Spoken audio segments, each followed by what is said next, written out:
welcome back to the Kaiser Report. Hi, Max. It's great to be back. Now, Catherine Austin Fitts, almost every other headline on Bloomberg.com these days is about yet another massive bank fraud. There's LIBOR rigging, the InstaFix rigging, energy market rigging, selling fraudulent mortgage-backed securities. Everything is infected with this plague. What should our response be? Well, our response should be to stop banking with the criminals. So I have for many years recommended that people pull their money out of the big banks and only take the time to find a responsible bank that you can trust or credit union and bank at institution. So we need to enforce by voting with the market with our bank deposits. Here's a thought exercise, because I'm glad you mentioned credit unions. Since the financial crisis, many moved their money to credit unions. Now the commercial banks are lobbying to have credit unions' tax advantages removed.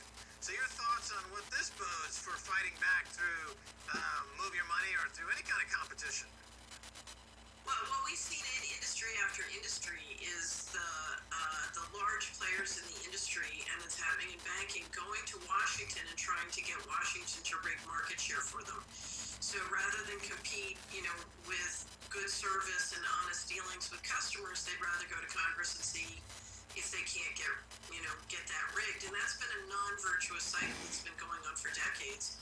And the reason that the American economy is so subsidized by government is it's lost its productivity because we continually make policy decisions based on what's good for political contributions and what's responsive to people who have the power to kill with impunity, as opposed to what's good for the economy as a whole and what makes sense in the long run.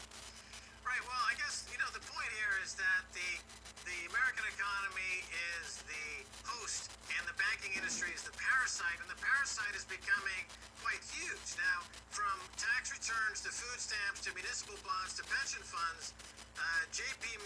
Morgan and other untouchable banks control most of the public space around us, either directly or indirectly or through debt. For example, they control the food stamp program in America. So there's a huge parasite there, but the space available left for us, the people who are the host for the parasites, is getting smaller and smaller and smaller, Catherine.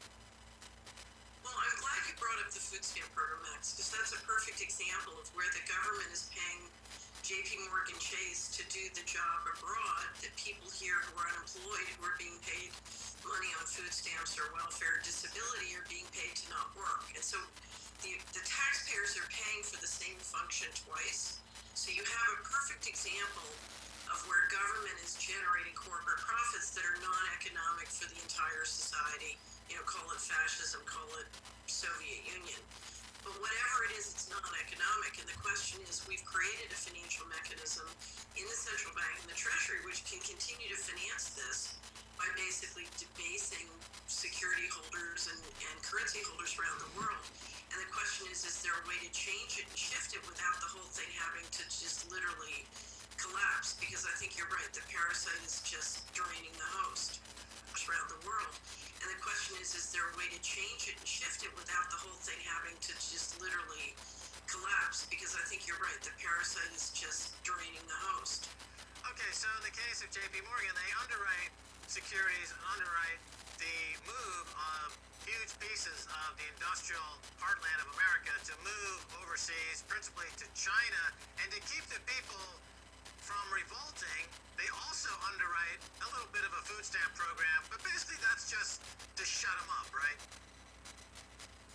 Well, what you have, as you moved the jobs abroad or automated them over the 90s and 2000, so once the World Trade Organization got instituted in the Uruguay round of GATT, you basically globalized labor, and what you've been able to do, and this is a matter of policy, so it's far bigger than J.P. Morgan Chase or just the banks, but what you've been able to do is offset monetary inflation with labor devaluation. It's what I call the slow burn, and that was a matter of policy. Now, as people fell out of the workforce, you took a series of steps as a matter of policy to offset that, the situation. One is you dramatically increase the prison populations, so that soaked up some of the manual labor, and then what you did was you literally, between Social Security, disability, welfare, food stamps and a variety of other government programs, you literally created a whole section of the population that was no longer working, but was dependent on the federal government, and so couldn't,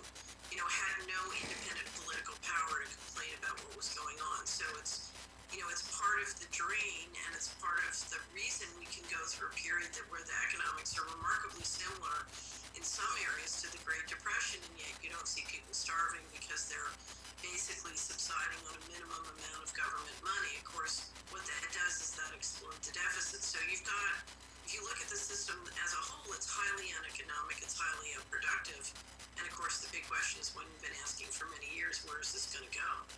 Wrong, because Krugman doesn't understand that an economy depends ultimately on trust and the ability to communicate information quickly.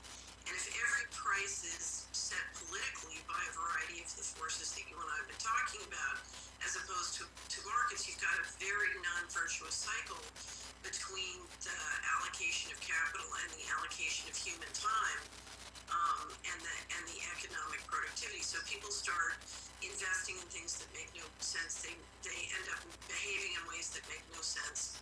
When you find yourself in the Orwellian situation where we are now, where we have tremendous misallocation of capital happening globally, but of course it's very enriching for the people who are gorging on the system. And the question is a political matter, is how do we get out of that?